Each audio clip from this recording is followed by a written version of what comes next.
GameRant is lying about my friends, okay? Alright, so GameRant's new top 10 list, 5 best, 5 worst, has wrong information and outright lies about Doom Eternal, and maybe even some right stuff. So today we're going to break everything down point by point and set this record straight. My name's Allstin, let's dive right in. So first of all, they have standard intro, one of the highest rated games, of course, Game of the Year 2020 and beyond, Game of the Century. So we need to get to the first point here. Number 10, best, new runes.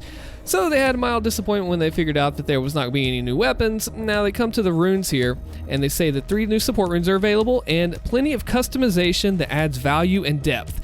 Now the thing about the new runes, I'm going to actually have to disagree here. As much as I love Doom, the first Blood Punch rune isn't really awesome. It's a huge liability in Ultra Nightmare to be 75 health or under and still be able to use it, although it does work great for the final boss if you're not on UN. Someone in the Discord gave that tip. And the extra life rune, whatever, you have to chase down the enemy pretty much. And then finally, you have Break Blast, which gives that boom effect that happens whenever you blow off a weak point. Concussive Blast. Okay, whatever, I can kind of get what they're saying there. Let's go back and see 9. That's not the biggest point. There's some really bad stuff in here. We'll get to it here in just a second. And it talks about people. Worst, assumes ported game. Here's misinformation right here. The Ancient Gods Part 1 can be attempted without completing the campaign. Yes, it should not be okay. If the player has beaten the game on another console or a deleted save file, it'll likely need to be completed again. I don't think so. This is a standalone DLC that you can get without having anything else. Why is this the case? This is not right here. I mean, the information's just wrong. Players that attempt to beat without beating the campaign, yes, I get that. Now listen to this, watch this. The very first encounters are smashed in the teeth, and without the weapon and armor upgrades, it will be nearly impossible to get through 3 full instances. You have the weapon and armor upgrades. In what world do you not? If someone knows how to mod that out, let me know. I think it would be cool to have to get the Sentinel Crystals and run through tag like that. I think it'll be really cool, but I don't understand. This has to be wrong information. I don't know what else it could be. I don't know. Well, what do you think? Let me know in the comments below. It says without the weapon and armor upgrades. You have them. That's the thing. Okay, well, whatever. It gets worse. Best beautiful maps. Yes. There's nothing to complain about with the maps in DLC. Downright stunning. Contrasts nicely with the maps in the original campaign, which were well done, yet sometimes suffered from having redundant aesthetics. Well, considering we go to Earth, Mars, heck, North Pole, South Pole, Cultist Space, Doom Hunter Base, whatever, Sentinel Lands, and Urdak, yeah, I'm pretty sure that we have some variety in there, so I'm gonna have to give a little disagree there. Each of these 3 maps is unique and varies from one to the other. Each location has its incredible atmosphere. Yeah, well-crafted arenas, I get that. I can halfway agree with that. Okay, yeah, whatever, that's fine. Worst, platforming. Gamers on a mission for Doom Eternal's most hidden details are gonna have to pull off a series of absurd platform jumps and drops. Okay, well, the feedback about the platforming in the original game was widely criticized, so doubling down on the DLC's a head-scratcher. They said not that all platforming's bad, and that's just the thing. It's not that bad. Maybe it's just me saying that. Maybe others had some issues. I don't think it's that bad, but apparently other people did. They did. Of course, it doubles down. That's what they did with this DLC, because that's what players wanted, and so players got what they wanted. They got what they wanted. Come on now. Okay. Next point, we're fine. We're gonna keep going. They need to give upgrades drastically before giving players trust falls. All right, I get it. Now this one I need to speak out on. I need to talk about this. Check this out. The music was one of the best parts. Yes, the game was destined for greatness. Now, Mick Gordon smashed Legendary. Yeah, he did great. So it talks about fan leaving, and new composer Andrew Hulshult did more than just fill the role.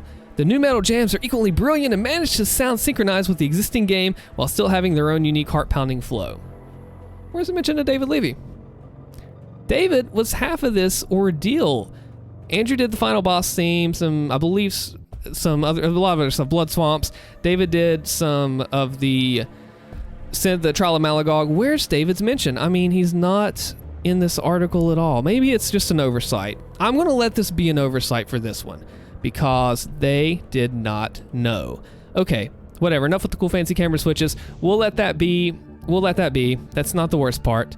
Precise hit locations. I have seen a gargoyle get shot in the foot from your boy M. Kane posting it in the Discord. That's his username, and it just blew up. Maybe it's a precision bolt. So, Don't conflate this with the presence of new enemies. They're not complaining about the enemies. The work by the team to manufacture is appreciated, but the demons have very precise hit points that need to be sniped. Aside from one weapon's alternate fire, which can hardly be described as a sniper rifle, there's no way to deal with these targets well. Buckle up, the most horrifying game's enemies just got worse. Well, you can freeze what's around you with the ice bomb when you're dealing with the spirit, and that's good. You're supposed to be mobile and hop around like a little bunny like Daisy with it. That's fine. The Bloodmaker, you can use Chrono Strike, and it really opens up a lot for it. So yeah, I can get the new enemies do have some things about them that people aren't fans of, but okay, we're gonna let this one slide a little bit, not a lot, as we see what number 4 is. Meaningful plot. Okay.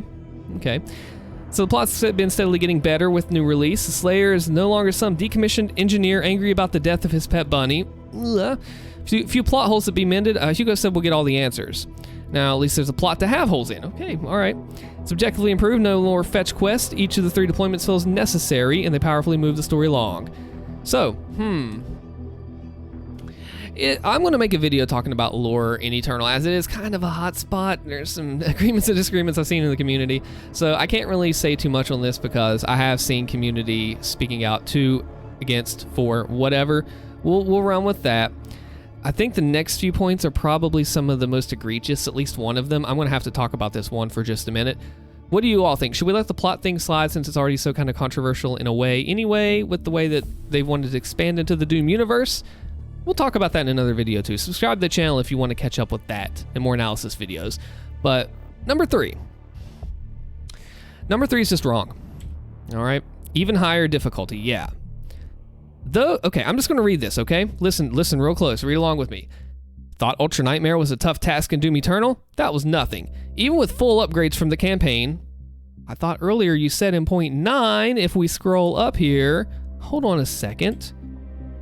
Without the weapon and armor upgrades. That's not what you said earlier. Well, okay, maybe it was just a typo or something like that. That's fine. Anyway.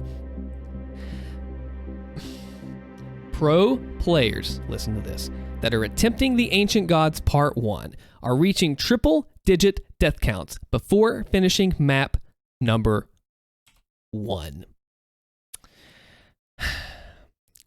If you're going to make a claim that bold, the burden of proof is on you to say, yes, this pro had this issue, or that one did too. You cannot make a claim that bold and that up front, egregious is the word I use, without having something to back it up. That ballsy, basically. What pros? Find me one pro. Find me one.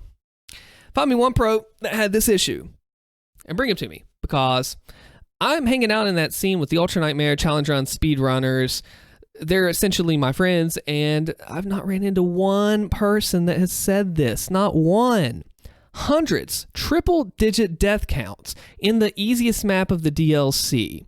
This is either an exaggeration, hyperbole, whatever you want to call it, or just straight out lie. It's a lie. I don't know one. And just because, hey, I get it.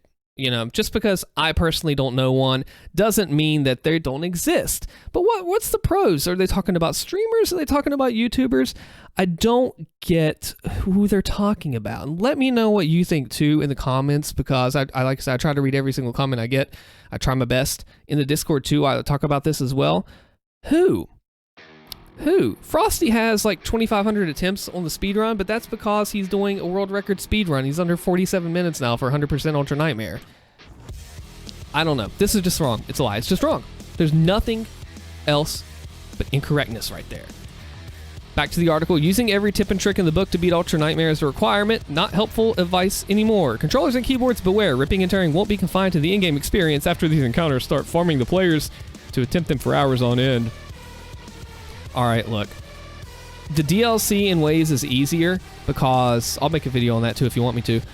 I was able to do it on the first attempt on the Sunday after it came out, because I did some practice beforehand, being that it is shorter and being that you have your full arsenal, and it is harder in ways, but at the same time it's not.